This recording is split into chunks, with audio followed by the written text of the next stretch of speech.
Pagpapatuloy mo siya, okay? Oh, Papa, napakasama ko naman.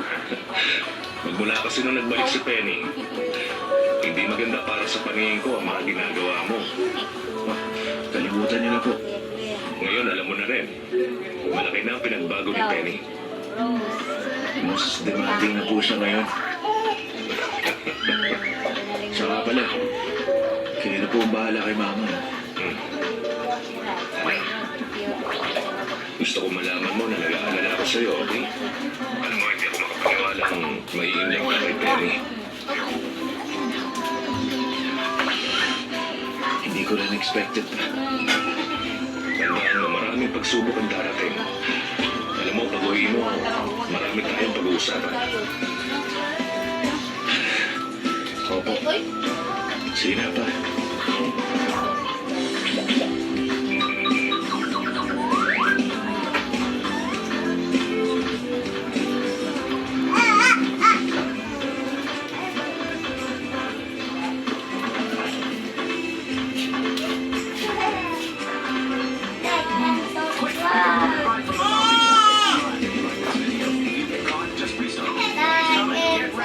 Alamin mo muna kung sino kumakato.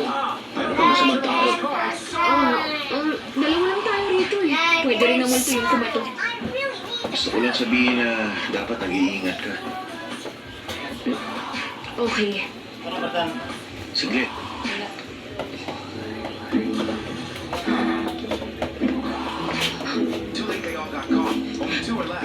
Kuya Keith, anong problema? Gusto ko lang malibre. Hindi mo naman kailangan sabihin sa akin. Saka, bakit nandito ka sa kwarto ko? Kasi hindi ko maalis yung t-shirt ko. Masakit eh. Ipaliwanag mo sa akin kung paano mo nasuot yan. Hindi ko alam. Nagmamadali ako eh. Sige, maupo ka muna.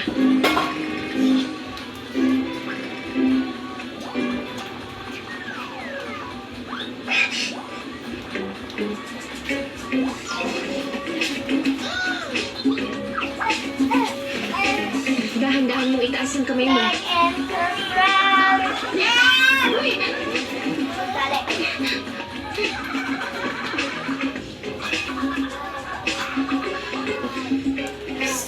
Ano daw siya?